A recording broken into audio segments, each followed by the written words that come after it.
de la question animale. Les estivales de la question animale.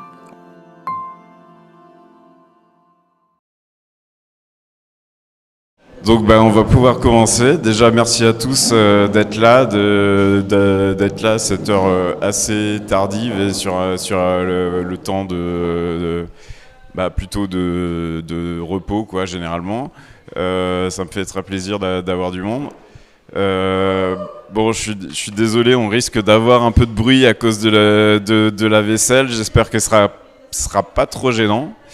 Et oui, je vous préviens aussi tout de suite que c'est un peu une conf de dernière minute. Je me suis décidé à la faire vendredi et c'est du travail en cours, hein, donc voilà, à prendre avec un peu de recul aussi. Donc le thème, ça va être politiser la morale, comme j'ai dit. Donc,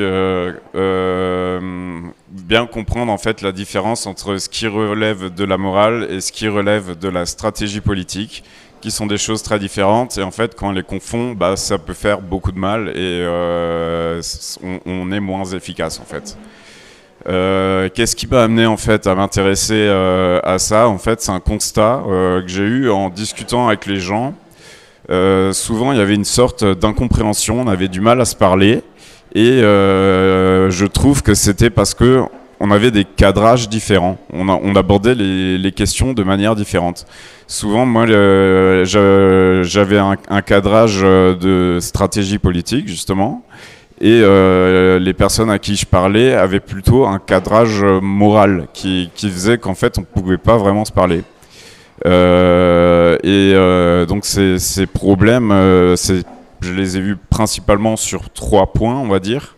Donc un point qui est le positionnement politique. Et donc quand je dis politique, je parle surtout de la politique qui concerne les humains. Donc les trucs comme le monothématisme, est-ce qu'on parle que des animaux et pas des humains, les trucs de convergence, intersectionnalité, toutes ces choses-là, quoi, on va dire. Ce qui est lié au fonctionnement interne, est-ce qu'il faut de la démocratie ou pas? Il y a des gens pour qui la démocratie c'est une finalité, il faut que les choses soient tout le temps démocratiques.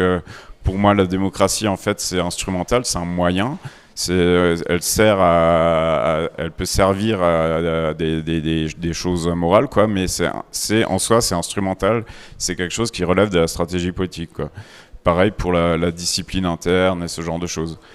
Et aussi sur les modes d'action, est-ce qu'on est violent, non violent, quel discours on a, quel type d'activisme on fait, quoi. Donc je repasserai un peu sur ces 3 points plus tard, quoi. Pourquoi vouloir politiser la question? Pour moi, c'est en fait voir les choses dans un cadre moraliste, ça nous empêche de vraiment penser clairement et correctement.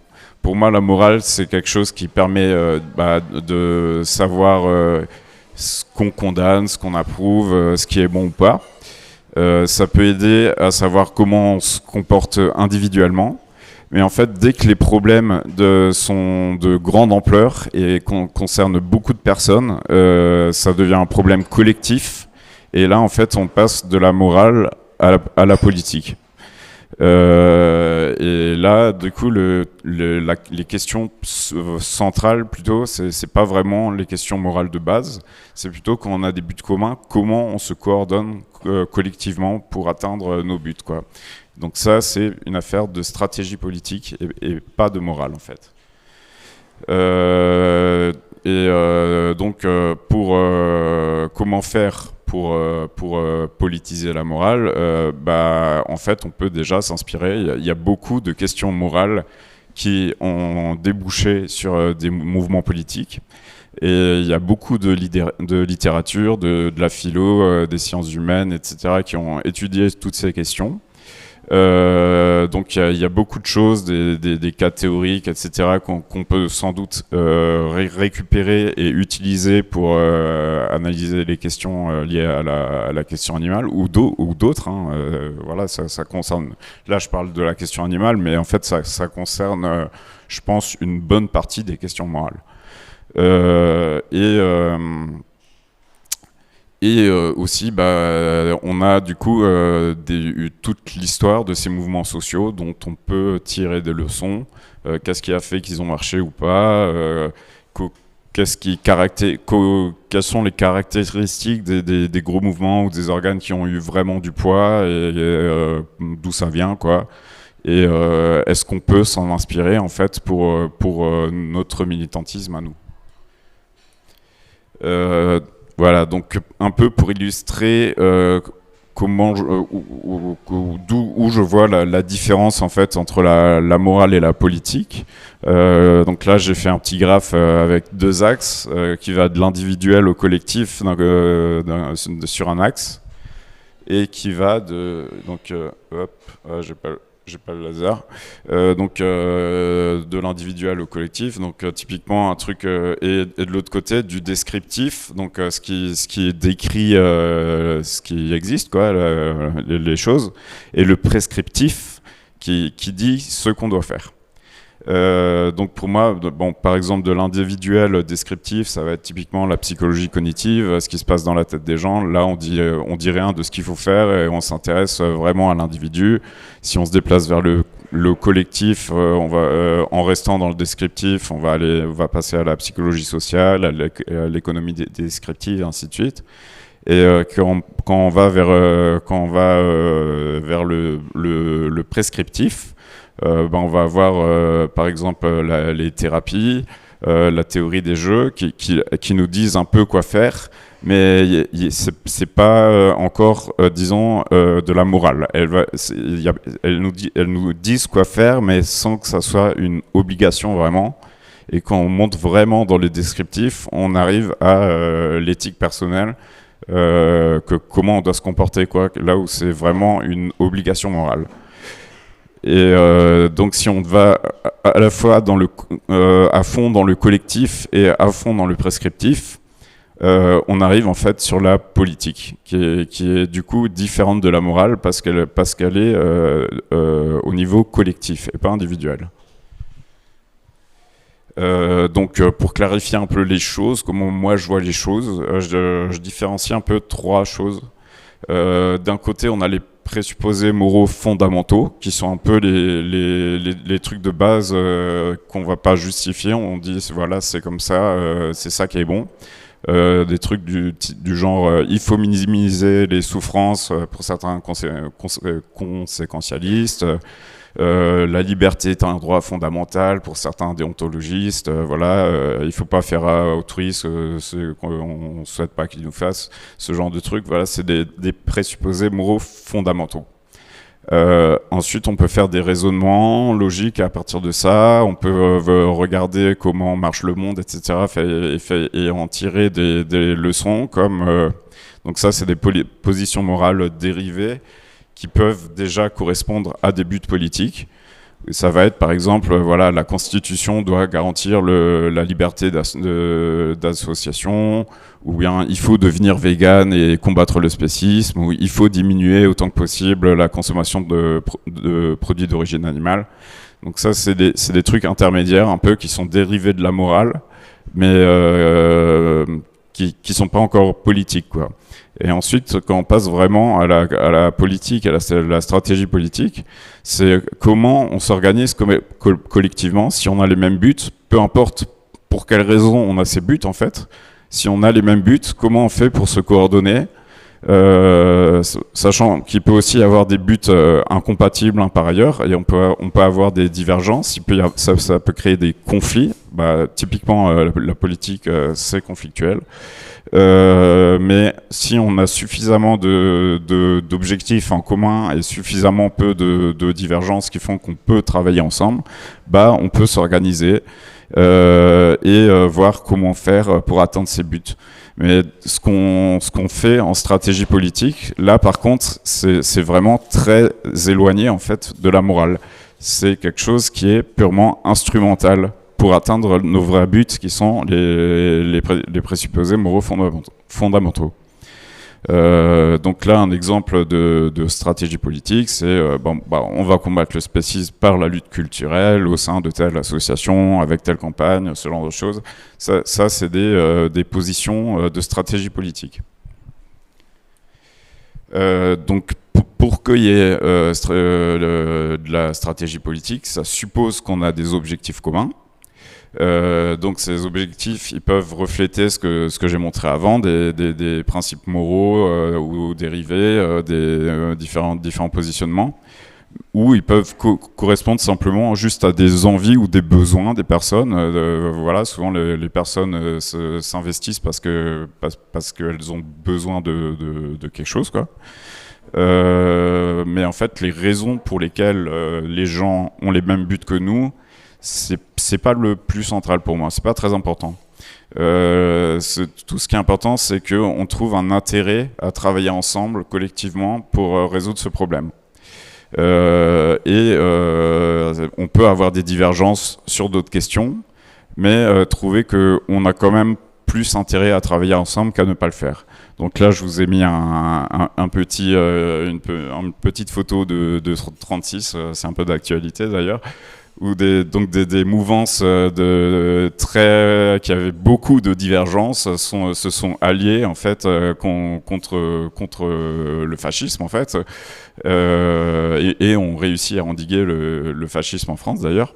Mais là, on avait en fait des gens qui étaient pour abolir l'État et des gens qui étaient républicains, qui tenaient à l'État et qui ont mis cette divergence de côté parce que le danger du fascisme était plus important et c'était plus pertinent en fait de mettre ces divergences de côté et travailler ensemble collectivement. Donc je donne un peu quelques illustrations pour montrer que la stratégie collective, faut pas vraiment la considérer directement moralement, quoi, mais plutôt stratégiquement. Typiquement le choix du monothématisme, dire on va parler que des animaux ou que du féminisme ou que de n'importe quoi, et du coup on va pas parler de racisme, on va pas parler de capitalisme, on va pas parler d'écologie, etc. Ça souvent c'est considéré comme une faute morale en soi, alors qu'en fait c'est quelque chose qui relève de la stratégie. Faire ce choix, ça ne veut pas dire qu'on pense que les autres sujets ne sont pas importants. Faire ce choix, ça ne veut pas dire que pour atteindre nos objectifs moraux fondamentaux, c'est pas important aussi de travailler sur ces autres problèmes. Ça ne veut pas dire qu'on fait une hiérarchisation non plus, de choisir d'être monothématique. On ne dit pas que notre thématique est plus importante que les autres. Et on ne dit pas non plus que ça pourrait être intéressant d'aborder ces sujets ensemble, mais par ailleurs dans un autre contexte. Et souvent, les gens confondent le monothématisme avec des fautes morales, quoi, alors qu'en fait, c'est une position stratégique. Donc là, je donne un exemple qui est un peu plus courant. Bon, je pense que le public ici, on a tous fait au moins une manif. Quand on manifeste à côté d'homophobes, de racistes, de carnistes, hein, voilà. On a plein de divergences avec les gens avec qui on manifeste, mais on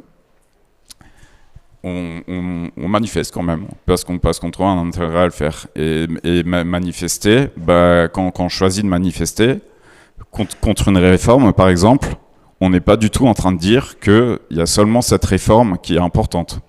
Ça, c'est assez clair dans la tête de tout le monde. On n'est pas en train de dire que la réforme, elle est forcément immorale en elle-même. C'est plutôt les conséquences qu'on anticipe qui nous font peur, quoi. Ça ne veut pas dire qu'on valide les opinions de tous les manifestants. Ça ne veut pas dire qu'on valide les propos et les comportements de tous les manifestants. Et ça, c'est quelque chose d'assez clair, d'assez banal, et pourtant, dans d'autres contextes, ça l'est pas. Et donc, pour que cette manifestation ait lieu, malgré les divergences, il suffit qu'on trouve plus d'intérêt à manifester, qu'on trouve d'intérêt à ne pas le faire. Ça, c'est suffisant pour que la manifestation ait lieu. Et pour que la manifestation soit justifiée stratégiquement, il suffit qu'elle nous rapproche de nos buts, des buts qui peuvent être potentiellement divers en fait. Les manifestants peuvent manifester pour diverses raisons. Et en fait, ce genre de compromis, de dire ouais, on va travailler avec des gens qui n'ont pas tout à fait les mêmes opinions que nous, etc., c'est une posture tout à fait banale dans la vie de tous les jours. On fait ça tout le temps, en fait. On ne peut pas vivre en société sans faire ce genre de compromis. Donc maintenant, une petite illustration des dégâts que peut causer cette confusion entre morale et stratégie politique. Donc ça, c'est ce que j'appelle en fait le moralisme politique. Donc déjà, premièrement, avoir un cadrage moral, ça peut nous empêcher de penser stratégiquement. Du coup, on perd en efficacité. L'exemple typique dans l'animaliste, c'est l'approche véganiste. On va convaincre moralement, un à un, chaque personne que c'est mieux d'être vegan. Et au bout d'un moment, on aura convaincu suffisamment de monde et on aura gagné, quoi. Ça, c'est un peu le truc qui vient de Francionet, quoi. Qui, à mon avis, est complètement un peu débile. Ça fait aussi qu'on voit les opinions des personnes qui vont avoir des autres stratégies que nous. On peut voir ça comme des fautes morales et du coup les voir comme des adversaires, voire carrément des ennemis. Ça empêche de discuter sereinement, de travailler ensemble et tout ça. Et il y a aussi de nombreuses dérives possibles, surtout dans le interne au mouvement, quoi. Si dire quelque chose de différent c'est vu comme une faute morale, on peut tomber dans une pensée unique, une sorte de dogmatisme, on va pas pouvoir vraiment réfléchir. Ça peut amener à de la pureté militante, on va finir dans un entre-soi, sensorialisé, voilà, et en fait, si on pense que c'est la morale qui va changer le monde, en fait, on est dans une vision complètement idéaliste et utopique des changements dans la société, quoi. Et il y a aussi beaucoup de dérives liées à la discipline interne. Typiquement des sortes de panique morale, quoi, qui font qu'il y a des polarisations très fortes où les plus vénères, les plus radicaux, on va dire, s'expriment très fort, prennent pour cible tous ceux qui appellent à la modération, etc., qui fait que les gens ont tendance à se taire alors qu'ils ne seraient pas d'accord, qui fait qu'il y a une sorte d'unanimisme de façade, mais qui veut rien dire. Et ça peut aller jusqu'à si on assimile le dissensus à de la trahison, ça peut aller à des phénomènes de purge assez arbitraires, voire des dynamiques d'ostracisme, d'harcèlement, de violence, voilà, ça peut aller très loin. Donc la morale, en fait, peut nous amener à faire des choses vraiment pas cool. Voilà. Donc, si on prend plutôt le cadrage stratégie politique, là, du coup, avoir différentes stratégies, si on ne le voit pas comme des fautes morales de ne pas avoir la bonne stratégie, ça permet aussi plus de flexibilité et ça permet de dire que plusieurs approches sont bonnes à la fois. Ce qui permet un pluralisme militant. Là, on peut juger vraiment les approches en fonction du contexte et sachant que ce contexte contient aussi ce que font les autres militants déjà, ce qui existe déjà dans le paysage militant, quoi. Il y a des interactions entre les différentes associations, etc., qu'il faut prendre en compte. Donc moi, un truc que j'aime bien pour illustrer ça, c'est une analogie un peu avec le marketing. Dire que les associations, les événements, les actions et tout ça, ça représente une offre militante et qui s'adresse à une demande militante, qui sont donc les militants qui vont adhérer à l'association, qui vont s'investir et participer, qui vont partager le contenu sur les réseaux sociaux, qui vont faire des dons, voilà, ce genre de choses. Et donc on a une sorte un peu de marché du travail militant. Bon, on n'a pas de signal prix, mais c'est parce que c'est du bénévolat, mais il y a quand même une sorte de marché du travail militant. Et faut pas oublier que dans le public militant, en fait, il est très divers et hétérogène. Donc certaines offres vont parler à une partie du public, ça va pas parler à d'autres, et ces personnes-là, on va pas forcément pouvoir les convaincre. Il y en a, comme on n'arrive pas à convaincre tous les carnistes, il y a certaines personnes qui vont pas être convaincues que ce qu'elles font, c'est contre-productif. Donc ça, en fait, on n'a pas le choix, il faut l'accepter. Ça fait partie du paysage et il faut prendre ça en compte dans nos stratégies.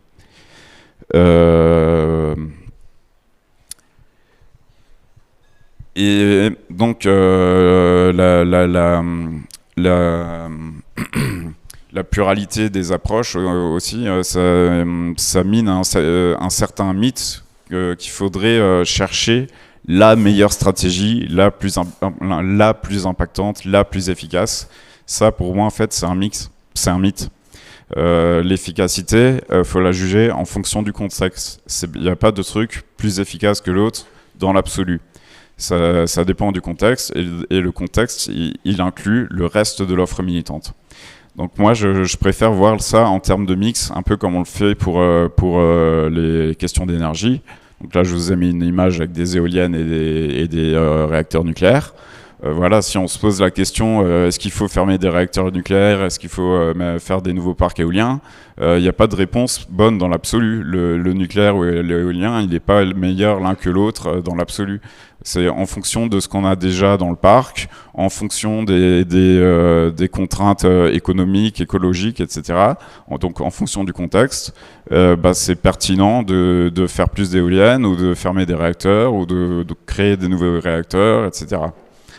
En fait, généralement, le truc le plus efficace, c'est quand il y a une niche, en fait, il y a une offre qui n'existe pas encore et qu'on pourrait créer et pour laquelle il y aurait une demande militante. Donc combler une niche vacante, c'est généralement ce qu'on peut faire de plus impactant, en fait, pour stratégiquement, quoi. Même si c'est pas le truc le plus efficace, en fait c'est plus efficace que essayer de faire des choses que d'autres font déjà, quoi. Donc évidemment il faut que ça corresponde à une demande. Il faut que le créneau soit pas déjà pris, sinon il va y avoir une concurrence et le marché militant est très certainement déjà saturé, on va dire, hein, donc on risque d'avoir moins de monde. Mais bien sûr, faut quand même dans la limite de ce qui est pertinent, quoi. S'il y a une demande militante pour un truc contre-productif, on va pas créer une offre. Voilà. Tout ça, c'est très bien expliqué dans un article qu'il y a sur l'amorce de Harish Setu, que je vous invite à lire. C'est très, très bien fait. Et donc maintenant, je vais présenter quelques outils, en fait, qui ont été utilisés pour étudier les mouvements sociaux, dont je pense qu'on peut les utiliser pour la question animale, quoi. Donc je vais présenter le matérialisme. Donc le matérialisme qui vient à la base du marxisme, mais qui a été repris depuis par plein de mouvances et réadapté. Enfin voilà, il y a une grande diversité dans le matérialisme, hein.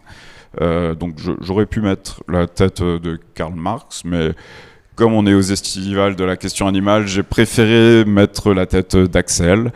Je vous recommande, c'est un peu technique, hein. Enfin c'est pas de la vulga, on va dire, mais son mémoire, l'élevage comme un rapport d'appropriation naturalisé, je trouve que c'est un très bon exemple d'application du matérialisme à la question animale. Je vais parler aussi un peu d'altruisme efficace, qui ont une approche assez intéressante des problèmes sociaux. Je vais parler aussi un peu de psychosocial, et en particulier des travaux de Moscovici et ceux qui ont travaillé avec lui sur l'influence minoritaire, comment une minorité peut influencer une majorité. Et je vais parler aussi pas mal de Gramsci, un théoricien italien qui était au Parti communiste, mais qui a écrit, en fait ce qu'il a écrit c'est surtout sur comment marche la société et quelle stratégie politique est bonne pour réussir à changer les choses. Donc en fait Gramsci il parle très peu de son projet de société. Il parle c'est surtout un stratège en fait. Ce qui fait qu'on peut en fait récupérer les travaux de Gramsci pour les appliquer à plein de choses. Et ce qui a été fait, ce que la droite a fait d'ailleurs. On peut être de droite et s'inspirer de Gramsci. Donc Gramsci dans le texte c'est très chiant, très relou, je vous conseille pas. Il a écrit ça en prison, sous la censure, sans accès à la presse, à rien, donc c'est un gros bordel, c'est des milliers de pages. Bon, il y a des éditeurs qui ont fait des sélections, si vous êtes motivé vous pouvez, mais même ça faut être motivé. Sinon, si vous voulez vite apprendre les bases, il y a un très très bon livre de vulgarisation de Gramsci, La bataille des idées de François Ruffin. C'est 60 pages, ça se lit en même pas 2 heures quoi. Et vous avez vous avez les bases très bien posées. Et en prime, vous avez comme exemple les syndicats d'éleveurs de porcs en Bretagne. Donc voilà, en plus ça nous apprend un peu comment s'organisent nos adversaires, quoi. Alors voilà, petite introduction au matérialisme. Donc pour les matérialistes, il y a 2 choses, quoi, on va dire. La base matérielle, ça c'est un peu ce qui correspond à quoi ont accès les gens, quelles sont leurs capacités, ce qu'ils possèdent ou pas, etc. Et la superstructure qui est toutes les institutions en fait qui font en sorte que l'ordre établi reste en place, quoi. C'est donc l'État, mais aussi la culture répandue par les écoles, les universités, par l'Église, dans le féodalisme, par toutes ces choses, quoi. Et donc une sorte de, on va dire, de postulat du matérialisme, c'est qu'en fait c'est plutôt la base matérielle qui est le moteur de l'histoire. Les conditions matérielles changent, typiquement voilà, chez Marx il y a des gens qui possèdent les moyens de production, il y en a qui les possèdent pas, qui ont que leur force de travail à vendre. Ces conditions matérielles vont déboucher sur le capitalisme. Ça va créer des classes différentes. Donc en fonction de ce qui se passe dans la base matérielle, différentes classes ou catégories sociales, quoi, vont émerger. Et celles qui vont être dominantes vont pouvoir mettre la superstructure à leur profit, quoi. Donc pour les matérialistes, en fait, c'est plutôt la base matérielle qui fait changer les choses que ce qui se passe au niveau de la superstructure. Donc en gros, essayer de changer les choses par l'argumentation rationnelle. Donc pour les matérialistes, clairement, il suffit pas d'avoir raison pour faire avancer les choses. Ça suffit pas d'essayer de convaincre les gens, puisque en fait c'est les intérêts liés à la base matérielle qui font que les choses restent en place, quoi. Et donc quand ces classes émergent, certaines personnes vont avoir les mêmes intérêts. Typiquement, par exemple, les travailleurs ont des intérêts en commun, les capitalistes qui possèdent les moyens de production ont des intérêts en commun, et il va y avoir des antagonismes, typiquement entre les travailleurs et les capitalistes. Donc ces catégories, en fait, c'est pas des choses fixes, immuables comme ça, qui sont naturelles. Elles sont liées à l'histoire, en fait, de comment la base matérielle évolue au cours de l'histoire. Donc le matérialisme, en fait, dénaturalise les choses, mais il les historicise. Et donc Gramsci, il part du marxisme à la base, mais il est parti dans ses réflexions assez loin sur le rôle des intellectuels, qui fait qu'on peut dire que c'est un marxiste assez hétérodoxe en fait.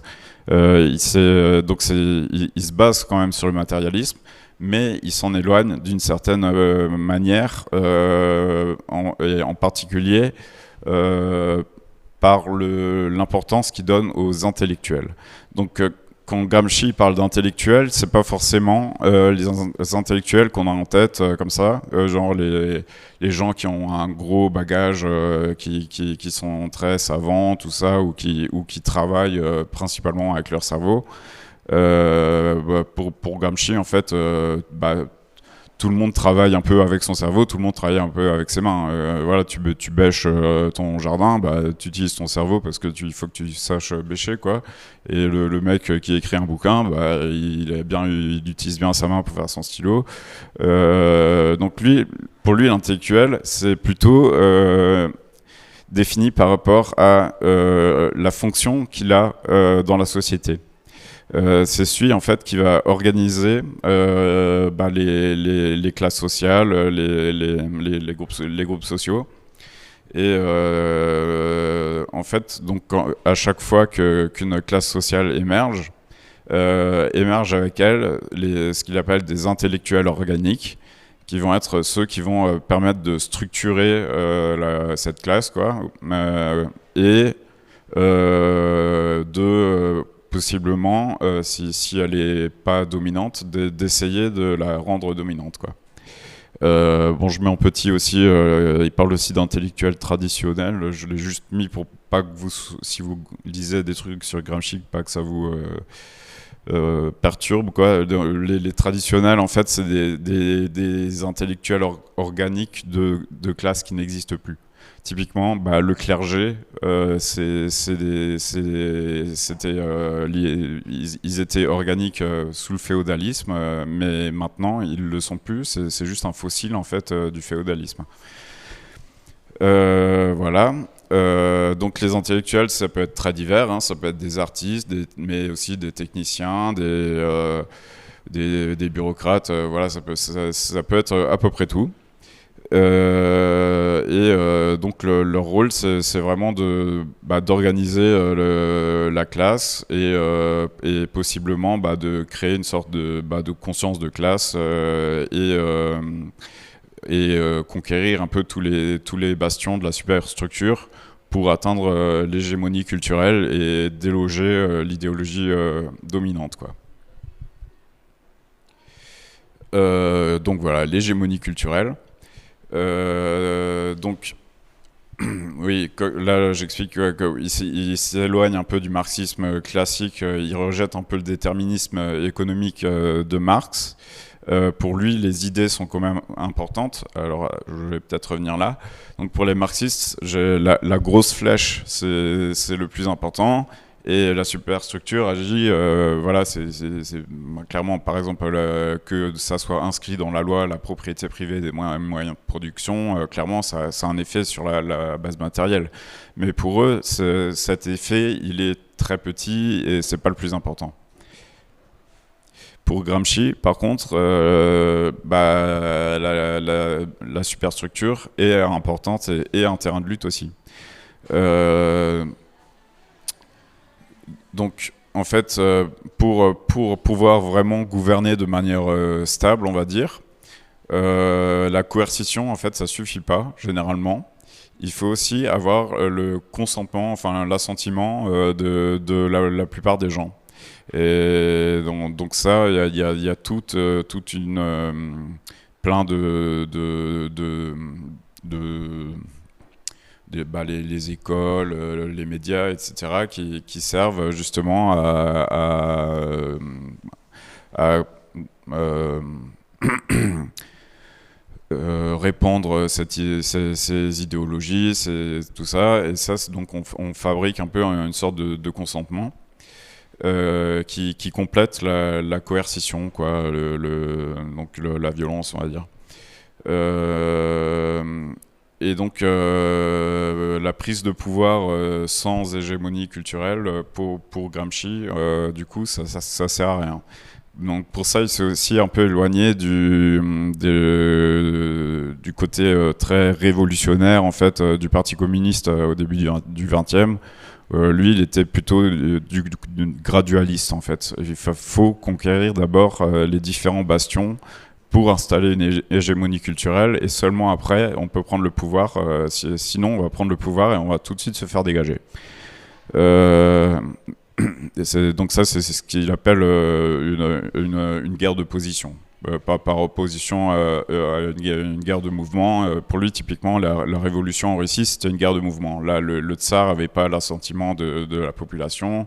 Là, la guerre de mouvement était possible. Chez nous, elle l'est pas. On doit faire une guerre de position. Pour le spécisme, c'est pareil. Si on fait un coup d'État et qu'on interdit l'élevage, on va se faire dégager en 2 secondes. Hein. Voilà. Donc,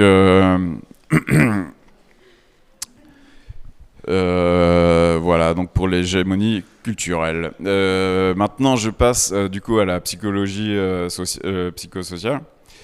Donc ça, c'est un sujet qui a été particulièrement popularisé et étudié par Moscovici. Et donc là, tout ce que je vais baser là, donc Gramsci, lui, c'était juste ses idées, comme ça, il les a écrits, mais bon, tout le monde trouve ça, beaucoup de monde trouve ça très intéressant, mais voilà, c'est vraiment juste, il a écrit ce qu'il pensait. Moscovici, par contre, lui, c'est basé sur des expériences et des observations empiriques, quoi. C'est pas juste son opinion, quoi. C'est basé sur des expériences concrètes, quoi. Donc, en fait, il s'est demandé, au début, en psychosocial, l'influence, on considérait surtout l'influence de la majorité sur une minorité pour expliquer le conformisme. Pendant longtemps, on n'a que considéré cette influence sociale-là. Ça explique pourquoi les choses sont stables et restent en place. Sauf que, dans la réalité, des fois, les choses changent. Donc il faut aussi pouvoir expliquer comment les choses changent, et c'est ça qu'a cherché Moscovici. Donc je ne sais pas si vous connaissez l'expérience de H, où il y avait des traits de différentes longueurs et fallait dire lequel est le plus long, et il y avait une majorité en fait d'acteurs qui répondaient exprès faux. Et on voyait que les gens qui n'étaient pas acteurs, qui participaient à l'expérience, même si c'était évidemment juste, tout le monde répond faux, ils ont tendance à répondre faux. Donc on voit qu'il y a une sorte de conformisme. Donc Moscovici, il a un peu repris ce genre d'expérience, mais il a fait plein de variations, mais où là c'était une minorité d'acteurs. Il y avait une majorité de gens pas acteurs, quoi, et une minorité qui avait certaines on leur donnait certaines, ils devaient avoir certains comportements, quoi, et il a fait plein de variations pour voir ce qui marchait ou pas, comment ça marchait. Donc pour lui, c'est bilatéral en fait. La majorité influence la minorité, mais la minorité influence aussi la majorité. Et en particulier, ce qu'il appelle les minorités actives. C'est celles qui expriment ouvertement leur désaccord avec le consensus social.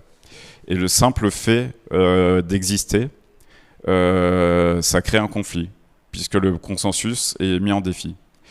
Ça crée un conflit, et comme les humains ont généralement une sorte d'aversion au conflit, il y a en général un rejet de cette minorité. Elle est quasiment tout le temps mal vue en fait.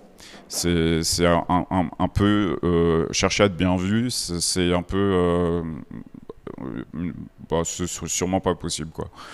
Mais ça veut pas dire qu'en fait on n'est pas en train de convaincre les gens.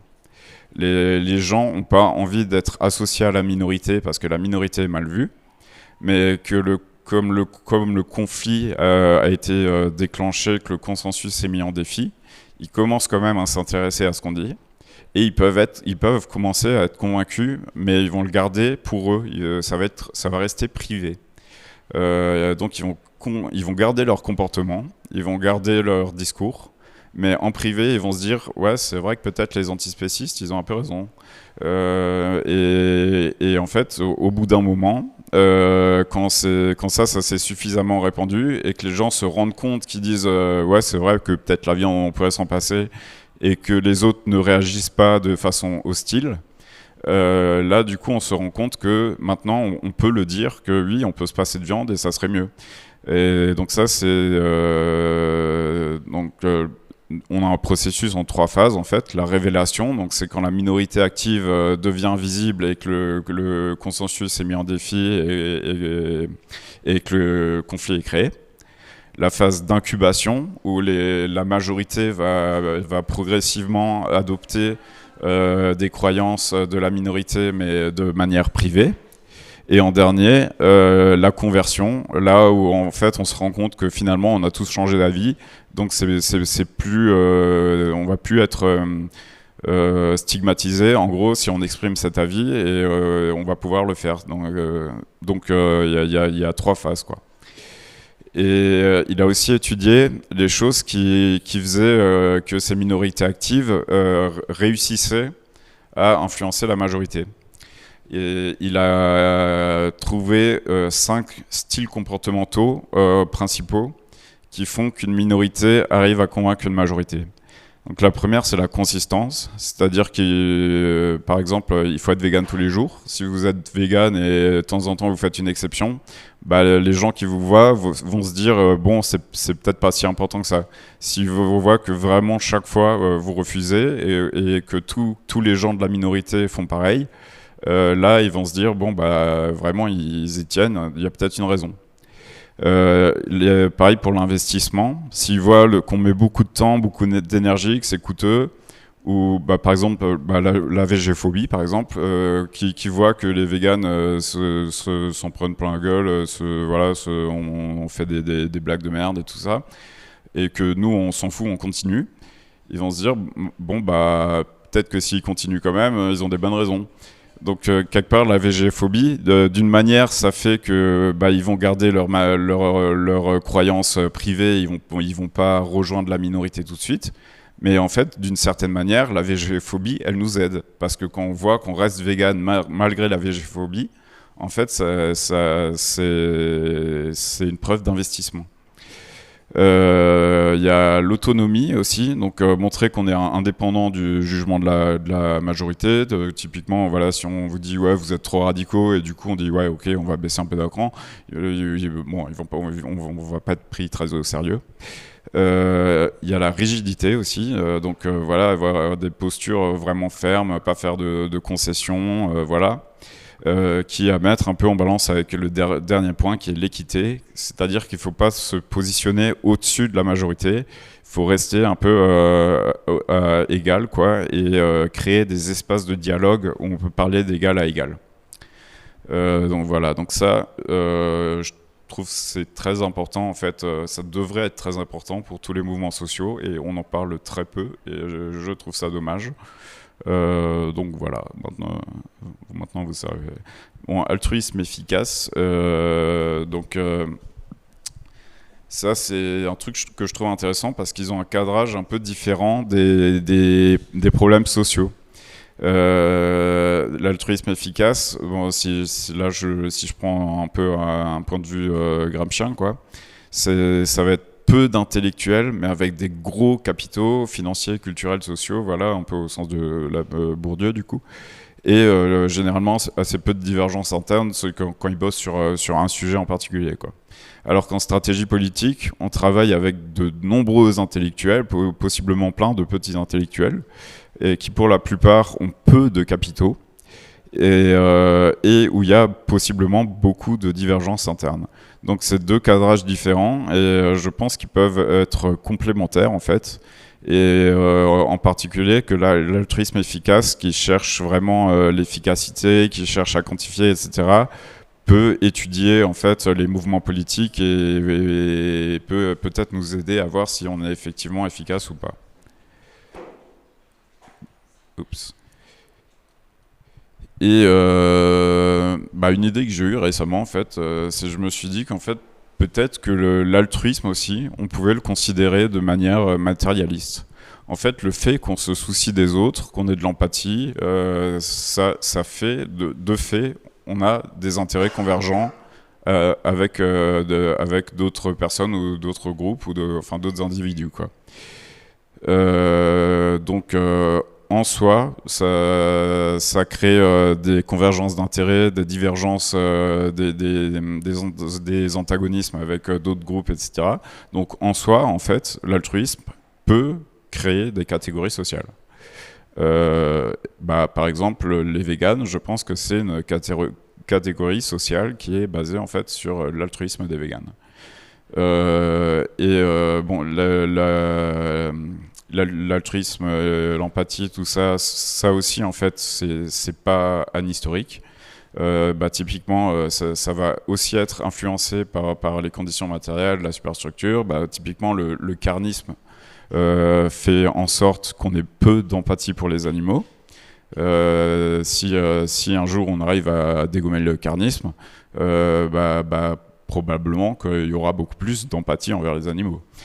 Voilà. Donc ça s'éloigne un peu du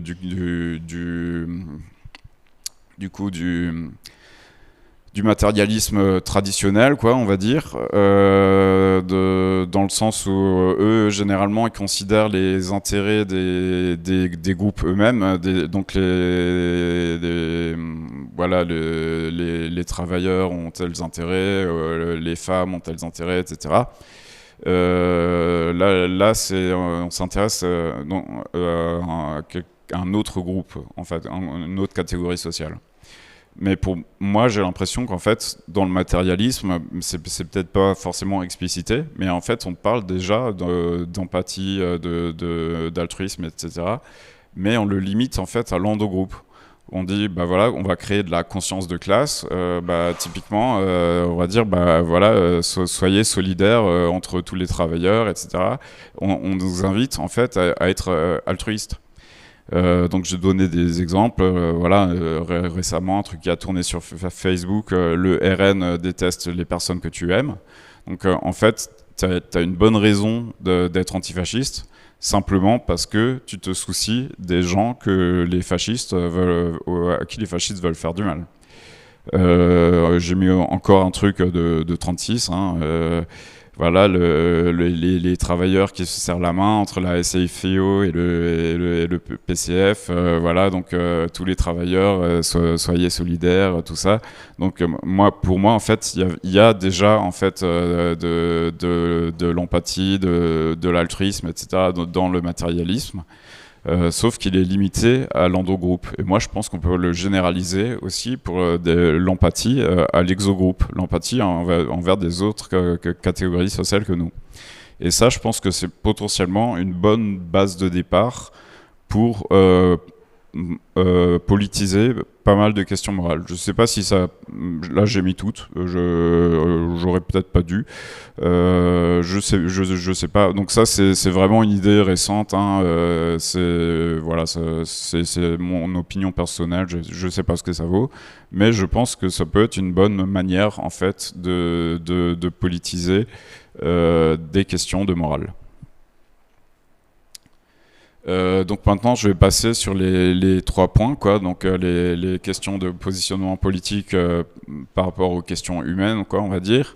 Ensuite le fonctionnement interne et les modes d'action de ce qu'on fait.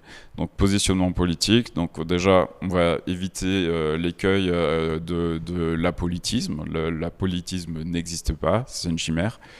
Si on décide de parler que des animaux, en fait, la question animale, c'est politique. On fait déjà de la politique si on parle que des animaux. Et une absence de positionnement sur d'autres sujets, choisir de ne pas se positionner, c'est un choix politique. Donc, l'apolitisme n'existait pas.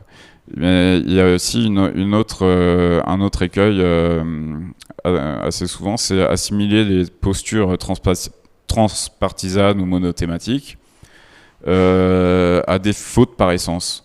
Voilà, vous parlez pas de je sais pas quel problème, donc vous en foutez, donc vous faites une erreur. Voilà, le parti animaliste ne dénonce pas le RN, donc c'est des méchants. Ce genre de choses, quoi.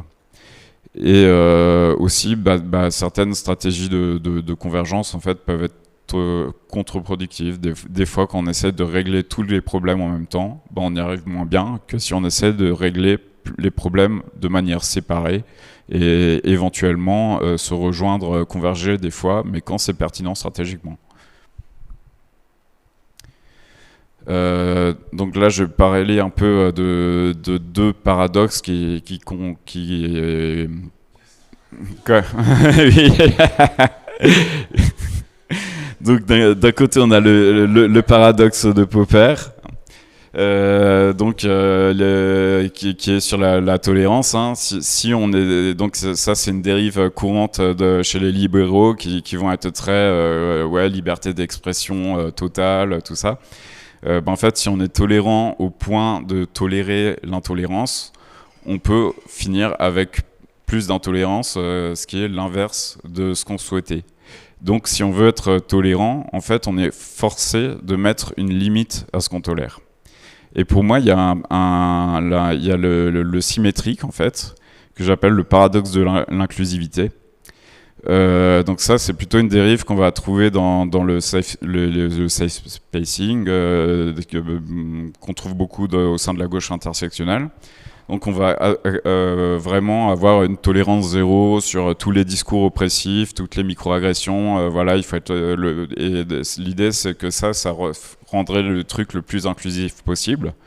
Mais en fait, en réalité, si tu pousses ça à l'extrême, tu finis avec un truc hyper élitiste où il faut être vachement au point sur les codes, sur l'orthodoxie, l'orthopraxie du mouvement, et t'as un truc qui s'adresse qu'à une sorte un peu d'élite militante et qui exclut la plupart des gens. Donc en essayant d'être trop inclusif, on peut exclure les gens. Donc on est aussi forcé de mettre une limite à ce qu'on ne tolère pas.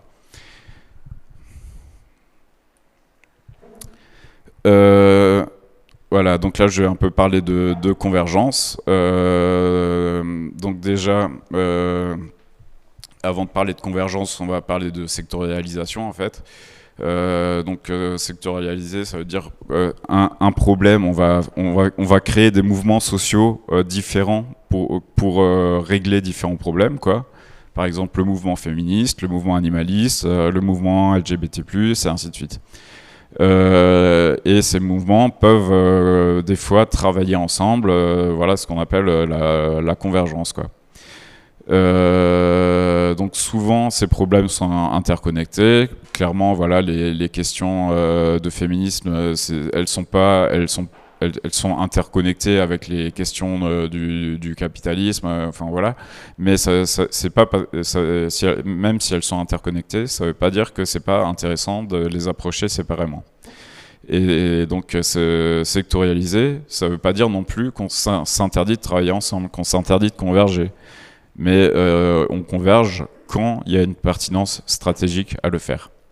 Donc un exemple, le droit de vote des femmes. Dans certains pays, ça a été sectorialisé, dans d'autres, ça l'a pas été. Ça a été une revendication, par exemple, portée par le mouvement ouvrier, etc. Et le droit de vote des femmes a été obtenu à différentes époques, à différents endroits. Et il y a des endroits où en fait le fait de ne pas sectorialiser a retardé en fait l'obtention du droit de vote des femmes. Et typiquement l'exemple, la France, la France au début du XXe. Si tu voulais le droit de vote des femmes, on te disait oui, non, ça sert à rien d'essayer de réformer l'État bourgeois, rejoins plutôt le parti, tu vas voir, on va renverser le capitalisme, après on sera dans une société, on sera tous égaux, tu vas voir, c'est génial. C'est pas ce qui s'est passé. Et on a dû attendre la libération pour avoir le droit de vote, quoi. Et donc la deuxième vague féministe, en fait, a un peu tiré des conclusions de ce genre de choses et a bien mis au clair en fait qu'il fallait séparer la question féministe, fallait pas la noyer en fait parmi d'autres questions, quoi. En particulier Delphi, l'ennemi principal, voilà, qui disait vraiment que voilà, il n'y a pas que le capitalisme, il y a le patriarcat qui est aussi une structure sociale qu'il faut aussi dégommer, et on peut faire un mouvement qui se concentre juste sur dégommer le patriarcat. Et pour la convergence, en fait, il y a deux grandes approches. Donc celle qu'on entend le plus souvent en ce moment, c'est l'alliance. Qui vient plutôt de la gauche intersectionnelle et qui fait plutôt appel à un devoir moral. Voilà, l'homophobie c'est mal, donc on doit soutenir le mouvement LGBT+, parce qu'on a un devoir moral de le faire, quoi. Et cet appel au devoir moral, c'est plutôt une vision idéaliste en fait de la politique, en fait, en tout cas à mon avis. Et il y a une autre approche de la convergence qui est la solidarité, qui elle vient plutôt de la gauche marxiste plus traditionnelle, ou les héritiers du marxisme, hein, pas forcément des marxistes purs et durs, mais on va dire des gens influencés en tout cas par le marxisme. Donc qui ont une vision plutôt matérialiste, et où là on fait appel en fait à des intérêts partagés. On va s'allier si on a un intérêt stratégique à le faire. Donc il y a un super article sur Jacobin, c'est en anglais quoi, qui parle entre autres de la révolution haïtienne. Qui présente bien, je trouve, la différence entre solidarité et alliance, quoi. Et j'ai mis aussi une photo de l'arrestation d'une reporter. Pour ça, je l'ai mis en fait pour illustrer que nous, on pourrait aussi avoir cette approche de solidarité avec le mouvement animaliste, quoi. Les reporters qui se font arrêter par les flics quand il y a des manifs ou des trucs comme ça, les volontés d'interdire de filmer les violences policières, la répression des mouvements sociaux, tous ces trucs, c'est des trucs qui nous concernent aussi. La cellule Déméter, l'interdiction de filmer dans les abattoirs, la répression, etc. En fait, on pourrait tout à fait dire regardez, on a un peu les mêmes problèmes, peut-être qu'on pourrait travailler ensemble pour les régler, quoi. Et on n'a pas besoin d'être d'accord sur tout. C'est pas grave si eux ils sont carnistes. On a quand même un intérêt commun à empêcher la répression des mouvements sociaux, quoi. Donc il y a aussi un truc que j'appelle le conservatisme progressiste. En fait, les luttes bien installées, donc intra-humaines, hein, puisque l'animalisme est encore émergent, donc les luttes reconnues, bien installées, etc., peuvent en fait faire partie du système d'oppression spéciste. Et par exemple, quand ils exigent, quand ils ne veulent pas que les animalistes disent des choses qui ne leur plaisent pas, qu'on devrait se taire sur ce qu'ils font, leur dire peut-être ce que vous faites, ça serait un peu mieux si vous le faisiez sans faire du mal aux animaux, ou ce genre de choses. Si elles exigent qu'on se taise, ça fait partie, en fait, c'est quelque chose de conservateur. Ça empêche les luttes émergentes, en fait, de prendre de l'ampleur. Et les personnes qui font ça ne sont pas forcément des mauvaises personnes. Elles n'ont pas forcément conscience de la dynamique dans laquelle elles sont impliquées. Et donc il y a une autre chose assez fréquente, c'est qu'on a des exigences démesurées en fait pour les mouvements émergents. On va leur demander d'être super au point sur toutes les questions de genre, de tout ça, des choses qu'on ne demande pas en fait aux luttes installées. On va pas reprocher, on va dire les antiracistes, vous êtes bien gentils, mais bon, vous avez bien eu Tariq Ramadan à la tête du CRIF, donc peut-être faites un peu le ménage chez vous et après on vous écoutera, quoi. Personne va faire ça parce qu'on prend l'antiracisme au sérieux. Par contre, on a régulièrement des gens qui disent je sais pas quel antispéciste a eu tel propos mascu ou je sais pas quoi, donc faites déjà un peu le ménage, après peut-être on vous écoutera. Et ça, je pense que c'est un moyen très efficace en fait de gérer sa dissonance. Non seulement on décrédibilise le messager, mais en plus on se met en position de supériorité morale, comme si on défendait comme si on défendait quelqu'un, quoi. Donc non seulement on n'a pas la dissonance, mais on peut même se sentir bien, quoi. Après, faut pas non plus oublier que l'animalisme aussi peut être instrumentalisé, hein, pour des trucs réactionnaires. Et l'exemple typique, voilà, l'abattage rituel. Voilà, le FN est contre l'abattage rituel. Bizarrement, ils sont pas contre la corrida, ils sont pas contre la chasse à courre, mais l'abattage rituel, ça, c'est grave, quoi.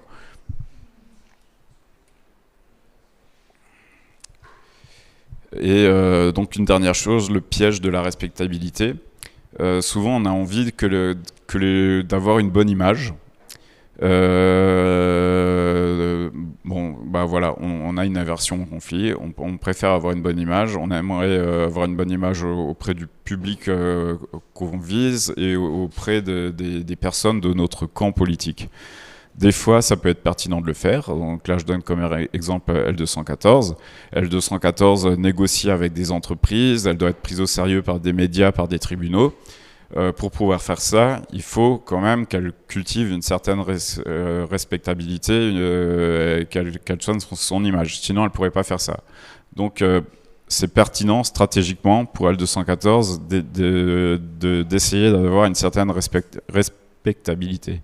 Mais si on reprend Moscovici, en fait, de manière générale, éviter le conflit, en fait, c'est un mécanisme du conformisme.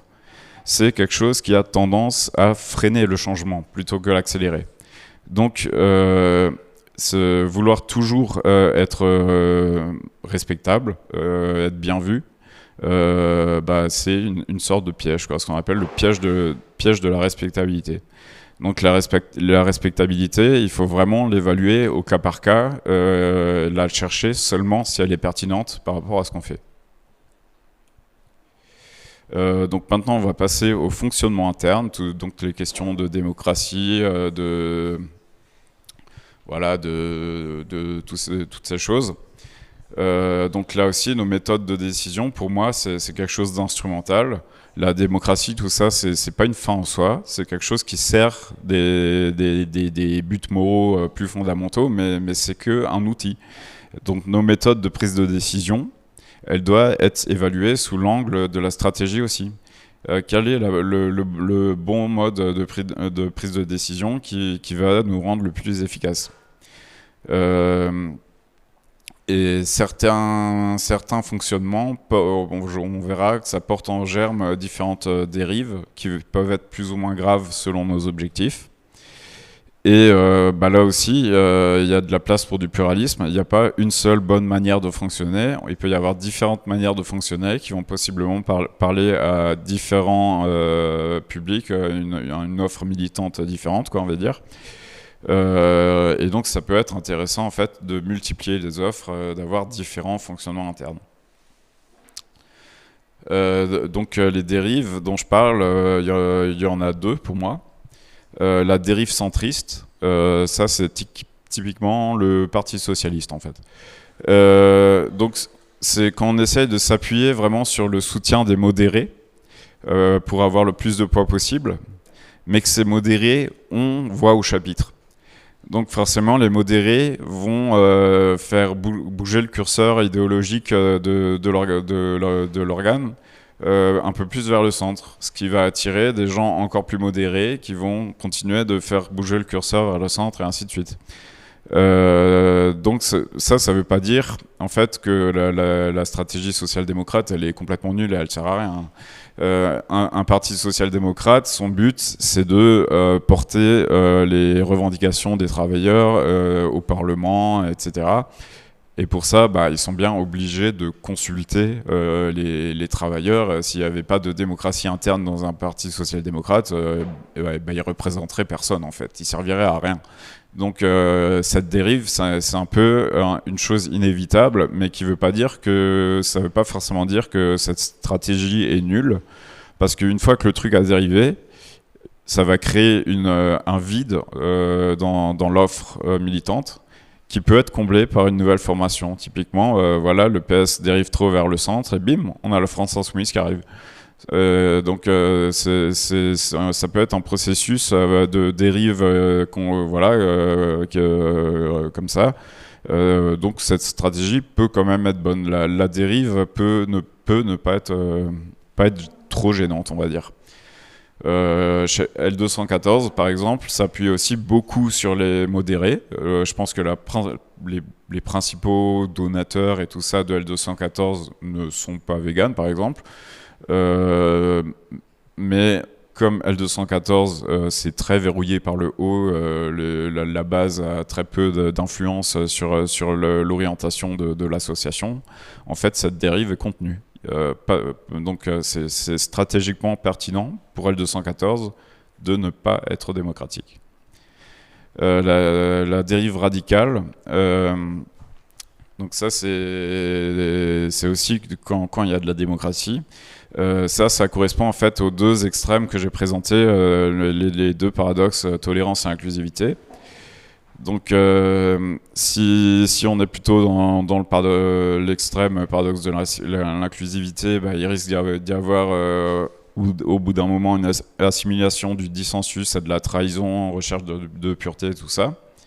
Il peut aussi y avoir la dérive inverse, où on va dire non, voilà, liberté d'expression, etc. Et on va dire aux gens non, il ne faut pas empêcher les gens de dire telle ou telle chose. Ça peut faire que des mouvements peuvent être récupérés par des réactionnaires. Et bon, je pense qu'on connaît tous une personne assez détestable qui a créé une asso animaliste. Voilà. Et bon, le point commun entre ces deux, c'est que ça débouche souvent à une injonction à la radicalité, quoi. Et donc là, il y a plein de dérives liées où les modérés osent plus s'exprimer de peur de devenir cible, voilà, le faux unanimisme et le dogmatisme et toutes les dynamiques d'ostracisme, d'harcèlement, voilà. Donc un autre exemple, la discipline interne. Donc je pense que c'est assez consensuel, ça va pas choquer grand monde si je dis qu'une personne qui est pas du tout sur notre ligne dans une orga, qui a des comportements condamnables, par exemple un agresseur, ou qui clairement fait du mal à l'organisation, on est en droit de l'exclure. Par contre, si on étend cette logique à l'ensemble de la société, on tombe en fait sur le carcéralisme, sur la déportation, sur le physical removal, je sais pas comment dire en français, de Hope, que les libertariens aiment beaucoup, que les gens qui aiment Pinochet aiment beaucoup aussi, avec des blagues sur les hélicoptères très pas marrantes. Mais en fait, les contextes sont très différents, donc le fonctionnement peut être justifié dans un cas et pas dans l'autre. Être exclu d'une association, c'est très peu coûteux. Demander à quelqu'un de quitter un pays, ça va le couper de tous ses liens sociaux, ça va possiblement le mettre en danger physiquement, psychiquement et ainsi de suite. Donc là, c'est quelque chose de très grave. De dire à quelqu'un, peut-être trouve une autre association qui te correspond plus, ça va, quoi. Mais ça doit quand même nous interpeller de se dire que notre fonctionnement, si on l'étendait à toute la société, il correspondrait à une société dont on ne veut pas. Ça veut dire qu'il faut être quand même assez prudent dans notre manière de faire de la discipline interne. Donc voilà, là j'ai mis le petit nounours. Voilà, ici on essaye d'être le plus bienveillant et inclusif possible. Oh lui, c'est Jean Nounours, il n'était pas assez déconstruit.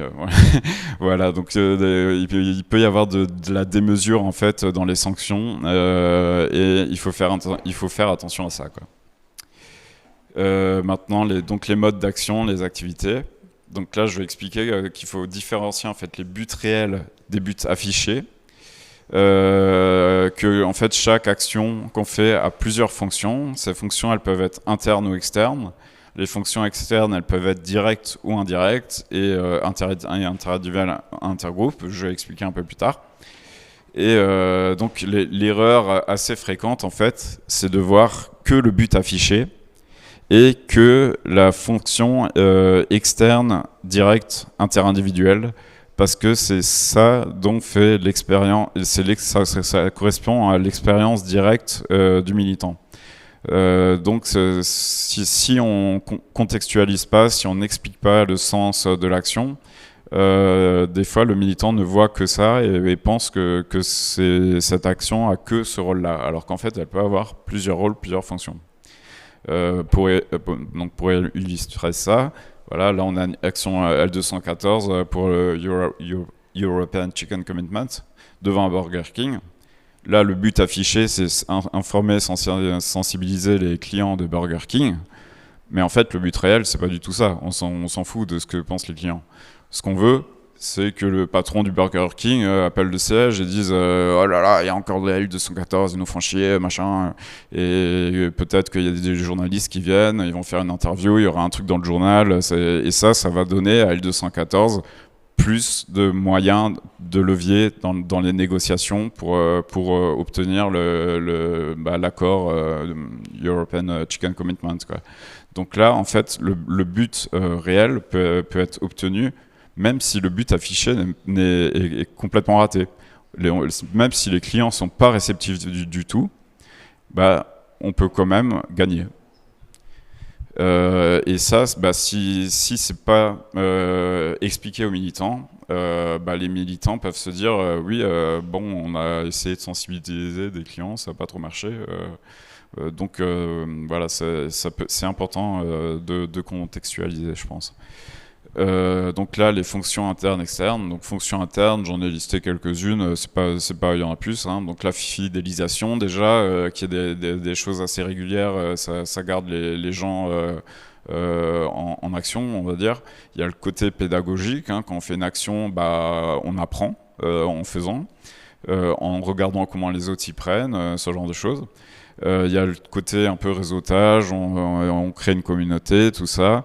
Il y a le sentiment du devoir, ce qu'on appelle souvent le warm glow. On a fait une bonne action, donc on peut se sentir bien.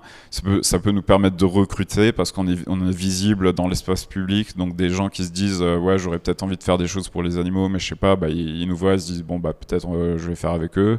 On peut faire des photos qui vont servir. On peut expérimenter des nouveaux modes d'action, voir si ça marche ou pas. Donc tout ça, c'est les fonctions internes qui servent au mouvement, mais pas aux cibles. Les fonctions externes, c'est celles qui agissent sur les cibles. Donc on a je vais commencer par les indirects, même si elles sont en bas. Les indirects, c'est typiquement la presse qui vient. On va peut-être avoir un article, peut-être passer sur France 3 régional ou je sais pas quoi. On peut peut-être obtenir pas mal de signatures pour des pétitions qui vont influencer des décideurs, des législateurs, ce genre de choses, les réseaux sociaux et comme ça aussi un peu s'approcher un peu de l'hégémonie culturelle de Gramsci. Et les fonctions directes, donc les interindividuelles, ça c'est les plus évidentes, c'est celles qu'on voit directement, c'est la sensibilisation, l'information, la conversion morale des gens. Mais en fait, il y a aussi une fonction intergroupe, et là c'est plutôt à voir avec le cadre Moscovici, minorité active. En fait, dans l'espace public, on met en défi le consensus social.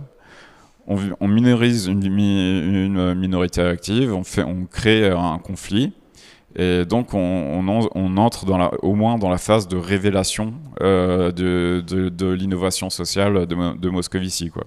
Et on peut aussi voir ça avec Overton, quoi. On déplace la fenêtre d'Overton pour faire progressivement rentrer de l'animalisme dans ce qui est entendable politiquement. Et je pense que ça, c'est en fait plus influent. C'est ce qu'on fait dans la rue, C'est l'intergroupe, je pense que c'est ce qui impacte le plus en fait. Les licenciés individuels, je pense que c'est un impact en fait très faible par rapport à ça. Et tout ça, pour faire des actions, il faut voir aussi les ressources qu'on a. Et un truc que je trouve souvent dans le progressisme, on va dire, c'est la pensée somme nulle. Dire que si on enlève des ressources à quelqu'un pour les mettre ailleurs, ça va forcément être une perte pour ceux à qui on prend des ressources. En fait, c'est pas vrai, parce que selon comment on distribue les ressources, le nombre de ressources peut changer. Donc quand on est dans une situation comme ça, on dit en fait qu'on n'est pas à somme nulle. Et donc chaque action a un certain coût, mais elle apporte aussi, par exemple avec le recrutement, elle apporte aussi des nouvelles ressources. Et des actions donc peu coûteuses, mais qui sont bien pensées pour être bien impactantes et bien faites, quoi. Ça peut en fait rapporter des ressources, y compris pour les autres types de militantisme. Voilà. Donc il n'y a pas forcément une compétition en fait.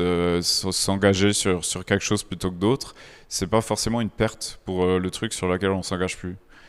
Et ça, pour moi, c'est encore une raison de plus en fait d'être en faveur d'un pluralisme militant, quoi.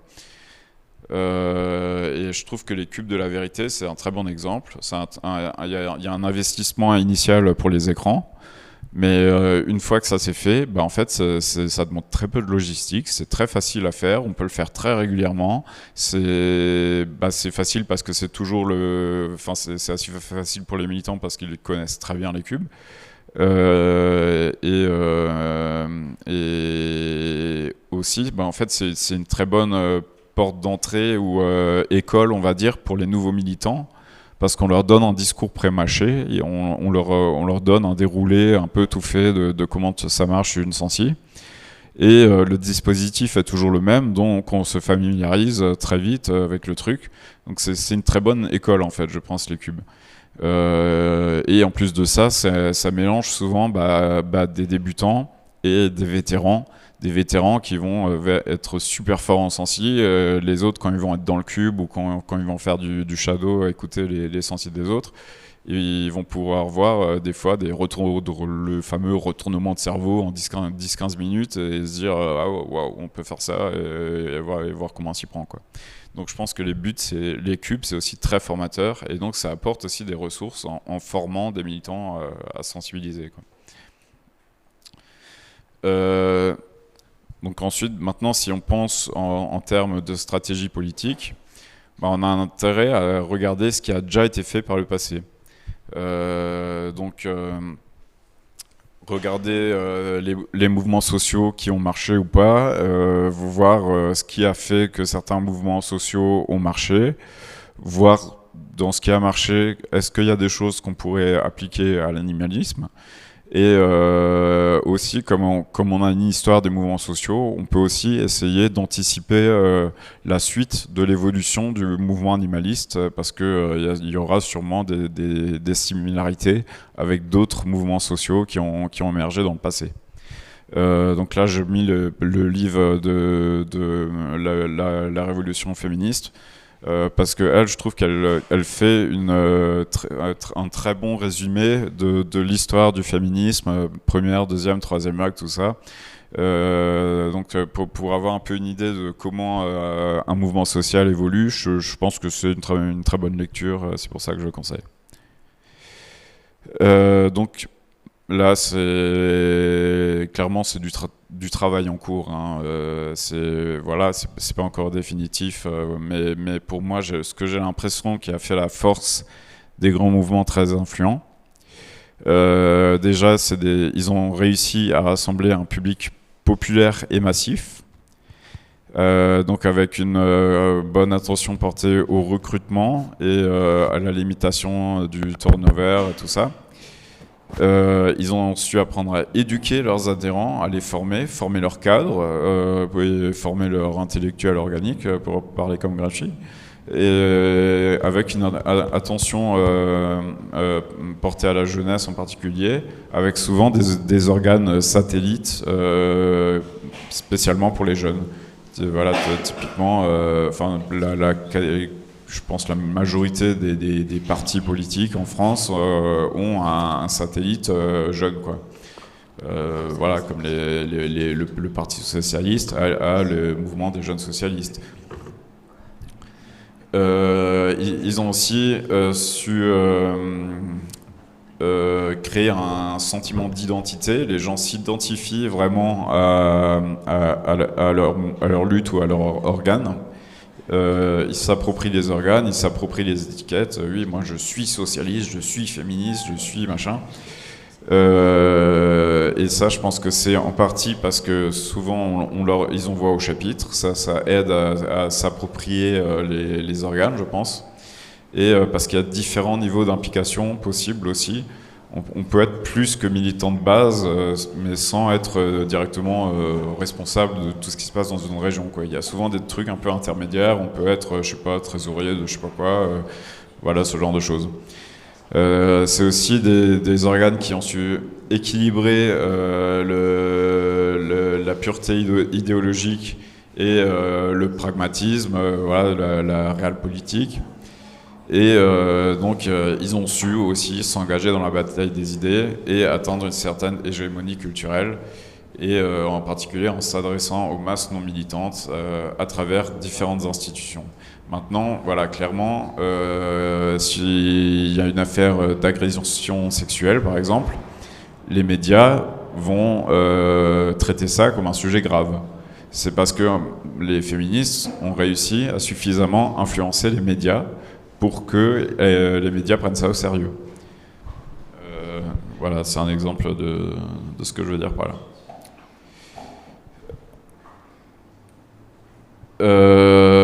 Et j'ai l'impression que dans l'histoire un peu des mouvements sociaux, il y a des sortes un peu... Ouais, le graphe est... il y a une sorte un peu d'aller-retour entre le mono et le multithématisme.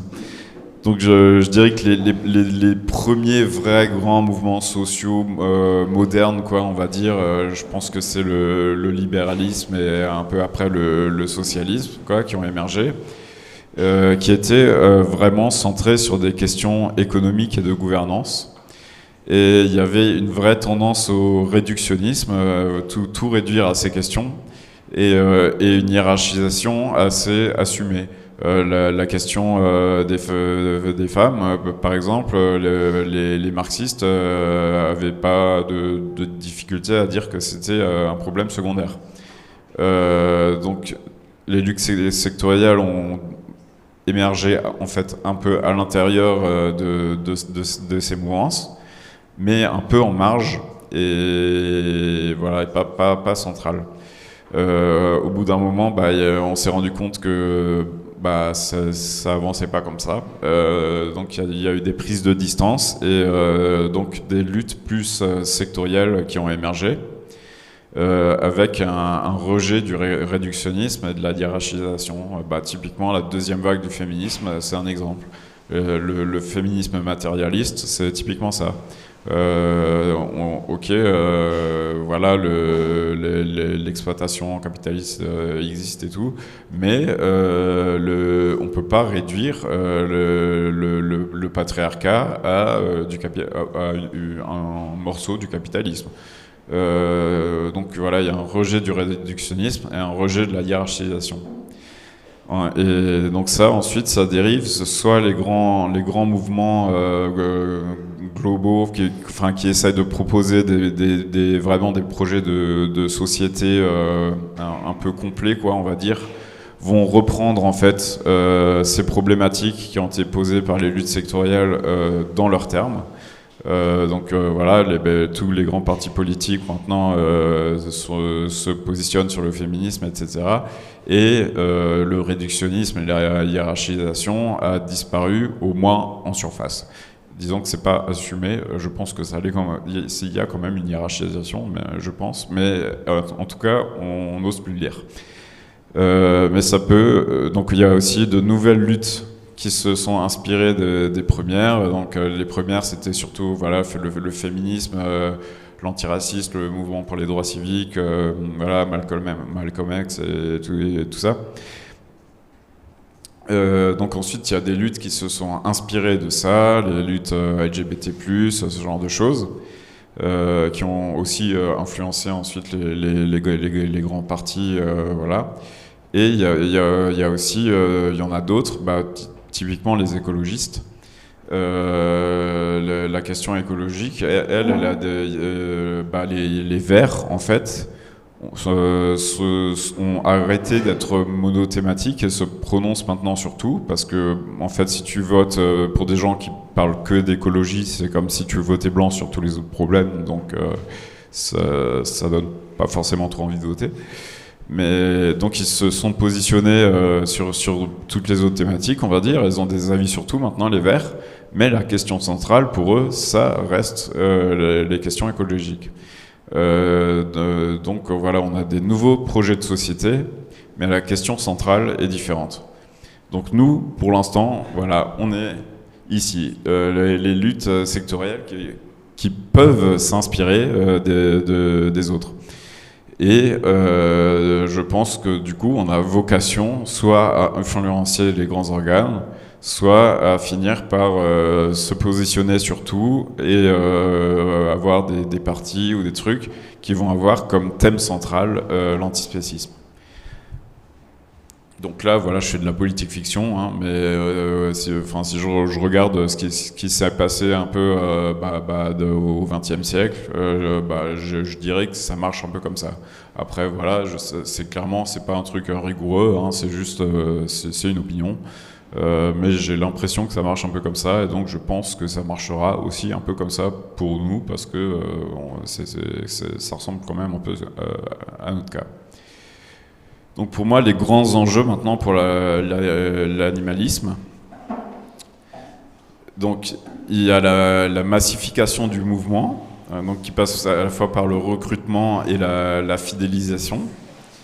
Le deuxième enjeu, c'est donc faire émerger les futurs intellectuels organiques depuis cette masse. Donc ça passe par l'orientation. Les profils qu'on a déjà, on les oriente vers des postes qui existent déjà, qui correspondent à leur profil, où ils vont être plus utiles, quoi. Et qui peuvent être dans d'autres organes. Hein. On peut dire à quelqu'un, peut-être tu ferais mieux d'aller vers Convergence Animaux Politique, tu serais mieux là, quoi. C'est une bonne chose. Il y a la montée en compétences, donc voilà, par la formation et tout ça.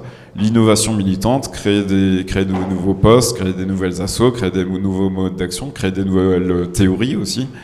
Voilà, le troisième enjeu, donc ça va être la restructuration du mouvement par ces intellectuels organiques qu'on aura fait émerger, à la fois pour perfectionner notre fonctionnement interne et perfectionner l'impact qu'on a sur le public cible.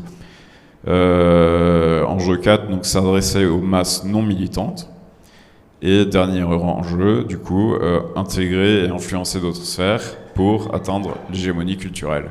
Si on veut avoir une société antispéciste, je pense qu'il faut qu'on passe par là, quoi. Oups. Du coup, maintenant, est-ce qu'on peut faire quelque chose qui répond un peu à ces enjeux en connaissant un peu le paysage qui existe déjà? Donc on va voir un peu quels sont les points forts, les points faibles, et s'il y a des lacunes. Est-ce qu'il n'y a pas une niche vacante qu'on pourrait combler et qui pourrait nous aider? Est-ce qu'il y a pas de la place pour une nouvelle offre militante qui pourrait combler certaines lacunes? Une offre militante qui serait pertinente stratégiquement, bien sûr. Donc les points forts, points faibles, bon, je commence par des trucs très banals. Déjà, on est un mouvement relativement jeune, donc c'est un peu normal qu'on galère, on va dire. Et deuxièmement, on a une lutte assez atypique, on va dire, dans le sens où ce que nous on défend, c'est pas, on se défend pas de nous-mêmes. C'est pas nous les vrais concernés par le spécisme. Nous, on défend une autre catégorie. Et ça, du coup, ça implique qu'il faut que les gens soient altruistes, et peut-être que ça peut nous limiter à quel point on peut devenir un mouvement de masse. Je sais pas si, voilà, j'ai aucune idée à quel point c'est problématique, mais ça peut poser un problème. Donc ensuite, s'adresser aux masses non militantes. Ça, je trouve que L214 le fait remarquablement bien par rapport aux ressources qu'on a. Je pense que essayer de faire pareil que L214, c'est pas forcément utile. C'est peut-être mieux d'aider L214 plutôt. Mais enfin, Futur semble prometteur quand même pour moi. Je trouve qu'ils sont très bons en stratégie réseaux sociaux. Ils font des productions super qualitatives.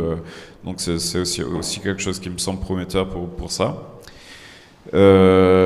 Ensuite, donc il y a certaines organisations qui arrivent à rassembler une certaine masse militante, on va dire, même si relativement à d'autres mouvements sociaux, ok, ça reste petit, mais on va dire qu'il y a quand même déjà une certaine masse. Ça, on l'a par exemple chez L214, chez Anonymous or Deviceless. Mais par contre, c'est des choses qui forment très peu leurs militants. Bon, ça, L214 est conscient du problème, ils l'avaient mis dans leur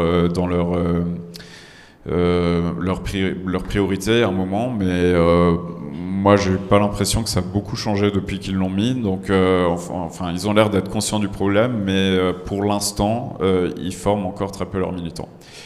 C'est aussi EAV, bon voilà, il y a la formation à la sensibilisation de visio et voilà, c'est fini. C'est vraiment la formation militante minimale, quoi, on va dire. C'est aussi des associations qui sont très verrouillées par le haut. Les militants n'ont pas voix au chapitre. Et il n'y a pas vraiment de rôle intermédiaire. Souvent, on passe de militant de base qui vient une fois tous les quelques week-ends à référent ou orga qui est responsable de comment marche l'assaut dans toute une région. Et entre, il n'y a rien. Il y a sans doute des gens qui voudraient s'impliquer plus, mais qui ne sont pas prêts à s'impliquer autant. Et qui est ce gap, pour moi, je pense que c'est un problème. Il y a d'autres organisations qui forment très bien leurs militants. Donc là, le projet Méduse, je pense qu'ils sont excellents pour ça. Le parti animaliste le fait très bien. D'ailleurs, le parti animaliste a un organe satellite de jeunesse, le campus animaliste, qui font des très bonnes formations. Mais j'ai l'impression que pour l'instant, ils peinent à rassembler une base militante vraiment massive. Alors peut-être que le parti animaliste, ça va arriver, ça je sais pas. Le projet Méduse, par contre, je pense que le public qui peut être intéressé par le projet Méduse, ça reste un public, c'est assez élitiste, quoi. C'est des gens qui sont assez à l'aise avec les grandes discussions d'idées en ligne, les grands débats. Ça s'adresse pas à tout le monde, quoi. Il y a une certaine barrière d'entrée, je pense, au projet Méduse. Sans doute qu'ils voudraient pas que ça soit élitiste, mais dans les faits, je trouve que ça l'est un peu, quoi. Et je pense qu'en fait, et ils sont aussi très peu visibles par le public. Je pense que quasiment personne ne découvre l'animalisme par le projet Méduse. Il y a peut-être 2-3 esthéticiens qui ont découvert comme ça, mais sinon je pense que c'est que des gens qui sont déjà impliqués en fait dans le mouvement, qui connaissent l'existence du projet Méduse, quoi.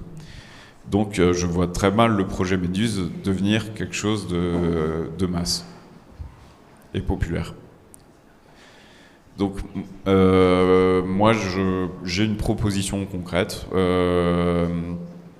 pour du coup combler ce que je pense être une niche, c'est-à-dire qu'un organe qui essaie à la fois d'avoir un public massif et populaire, et à la fois de bien former ses militants, de proposer des rôles intermédiaires, de le donner un peu voix au chapitre. Ça, c'est quelque chose qui n'existe pas. dans le paysage animaliste. Donc comme mode d'action de base, je pense que les cubes c'est vraiment très bien, vu que ça a un faible coût, il y a un bon impact visuel, c'est formateur et tout ça. Et je pense que c'est une bonne porte d'entrée. Après, c'est pas obligé que ça soit la seule porte d'entrée, hein. Ils peuvent rentrer d'abord chez L214, ensuite apprendre qu'il y a les cubes, venir faire les cubes. Enfin, bref. En tout cas, je pense que c'est une bonne manière de rassembler une masse de militants, quoi. Et l'idée, c'est donc les cubes ont vraiment à la base été pensés dans une vision véganiste, quoi. On va sensibiliser les gens un par un, et puis au bout d'un moment, on aura sensibilisé tous les passants de la planète et on aura gagné, quoi. En fait, moi, je pense qu'en fait, les cubes, ça sert plutôt en fait de porte d'entrée. C'est pas une finalité, c'est une porte d'entrée pour aller plus loin. Et il faut l'accompagner d'autres choses. Et donc, moi, je propose de mettre aussi un gros accent sur l'éducation populaire et la formation militante. Voilà, pour faire monter en compétences, pour faire émerger les intellectuels organiques, et ainsi de suite. Pour le fonctionnement interne, donc je propose quelque chose de participatif, mais pas totalement horizontal. Je ne sais pas si vous avez déjà été dans des trucs complètement horizontaux. J'ai fait l'expérience, ça marche pas. Donc moi je propose plutôt du participatif que de l'horizontal, on va dire. Et encourager en fait la base militante à faire des propositions, à faire des expérimentations locales, voir ce qui marche ou pas. Donc pour vraiment qu'ils s'approprient en fait l'organe, quoi.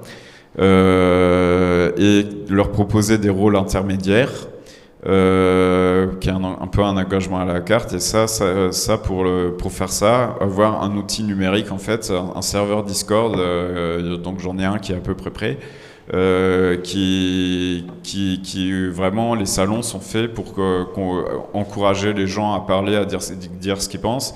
Et une fois qu'une idée se concrétise, on passe dans un autre salon pour vraiment travailler à concrétiser le truc.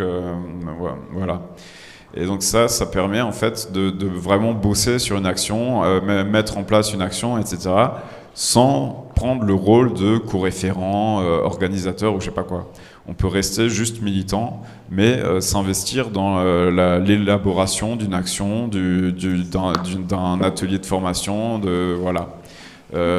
Donc ça, pareil, je pense que ça comble un peu ce gap que je disais entre être militant de base et être responsable.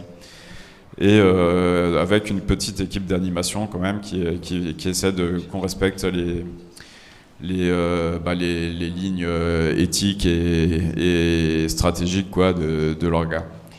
Et pour le positionnement politique sur les questions humaines, pour rassembler le public le plus large possible, le plus populaire possible, je pense que c'est mieux de faire du monothématique, parler que de la question animale. Et pour les questions humaines, avoir vraiment un positionnement un peu minimal. Voilà, on rejette les discours haineux, il n'y a pas de place pour nous pour tout ce qui est discriminant, etc. On peut dire qu'on refuse de travailler avec l'extrême droite, ils sont pas fréquentables, on fera jamais rien avec eux, voilà, quelque chose comme ça. Mais pas plus, parce qu'on va avoir des divergences sur les autres sujets qui peuvent faire qu'on va avoir du mal à rassembler un public vraiment massif. Je pense qu'on peut, même en faisant du monothématique, je pense que des fois c'est pertinent de converger avec d'autres luttes, mais il faut étudier vraiment la pertinence stratégique de le faire au cas par cas. Et pour moi, je verrais ça plutôt sur le mode solidarité, quoi, qu'alliance. Si on a des intérêts stratégiques, on a des intérêts en commun avec d'autres mouvements sociaux, avec d'autres associations, etc., on peut faire des choses avec eux. Et je pense qu'on a assez peur, en fait, dans l'animalisme, de se montrer à côté d'autres formations progressistes, parce qu'on a un peu peur que ça nous classe à gauche et que les gens qui sont pas assez à gauche nous aiment moins. Je pense qu'en fait, on a un peu peur pour rien. Des fois, il y a des manifs. On a la Ligue des droits de l'homme qui défile, on a le syndicat de la magistrature, on a Reporters sans frontières, etc., qui vont faire des manifs des fois à côté de la CGT, voilà. Les gens vont pas se dire ah ouais, la Ligue des droits de l'homme, ils veulent pas travailler, ils veulent faire la grève, machin. Bien sûr que non. On sait bien que ils font juste ça parce que là il y a les droits de l'homme qui sont bafoués, donc ils vont manifester, quoi.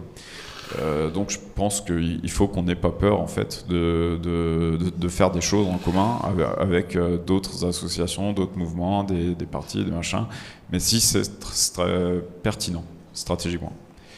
Voilà, donc là je suis en train de travailler en ce moment pour concrétiser un peu cette idée.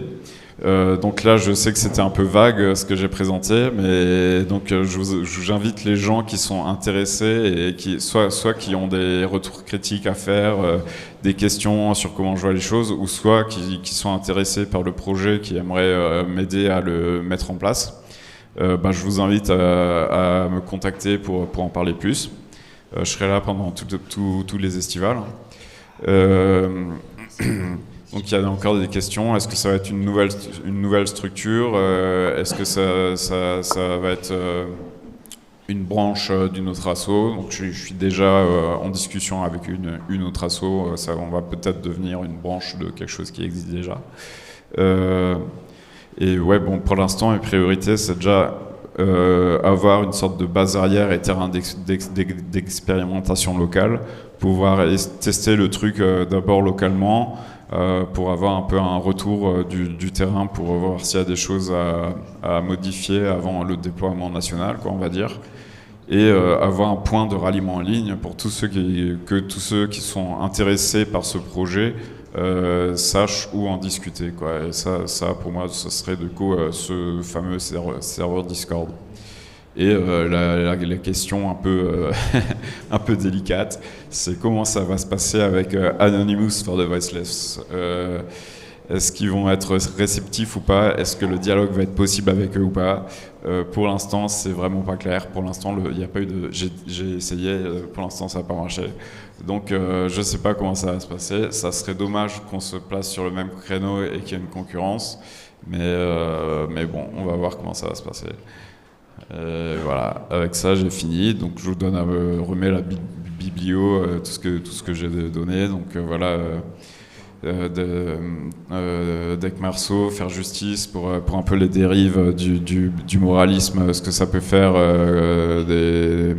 comme dynamique toxique en fait dans les mouvements, l'ennemi principal pour voir pourquoi sectorialiser une lutte.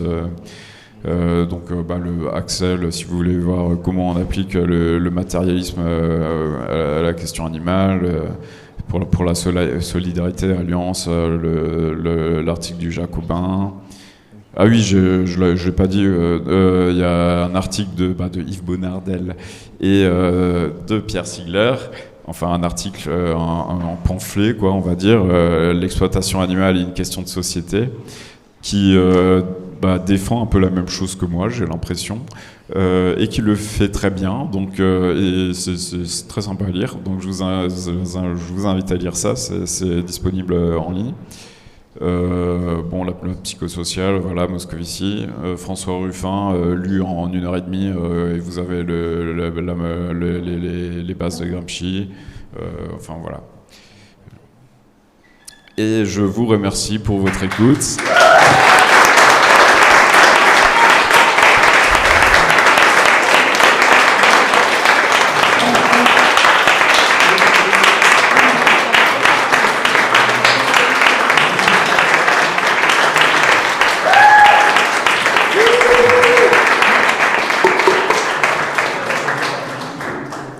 J'ai mis une petite photo que j'aime bien parce qu'il y a vraiment le côté politique dans la question animale.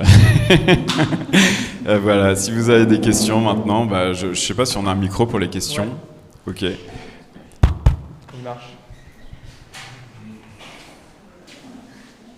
Alors, est-ce qu'il y a des questions?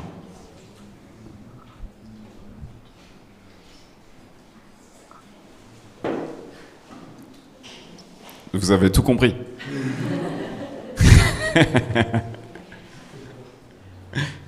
Ah, on a une question. Ouais, tu disais que l'idée de former les militants via les cubes serait une forme de porte ouverte vers d'autres choses. Ouais. Est-ce que tu as une idée de ces autres choses? Ouais, j'ai plein d'idées. J'en ai même vachement plein. Mais oui, l'idée, ça serait donc surtout cet organe, cet outil qui facilite un modèle participatif, qui les invite à s'impliquer plus dans l'organisation de ce que fait l'association, quoi, on va dire. Et aussi surtout des ateliers de formation militante, ça c'est le plus central pour moi, quoi. Et pour moi c'est par la formation militante que les gens certaines personnes en tout cas, vont devenir capables aussi de avoir des idées de nouvelles actions à faire, y réfléchir, concrétiser, ce genre de choses, quoi.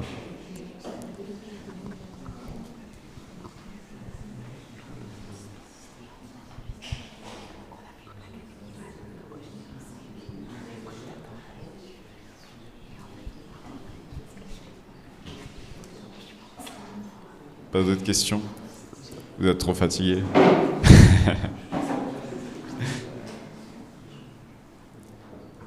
Bon, je pense qu'on peut s'arrêter là, du coup. Merci beaucoup de m'avoir écouté à cette heure-là. Voilà, merci à vous.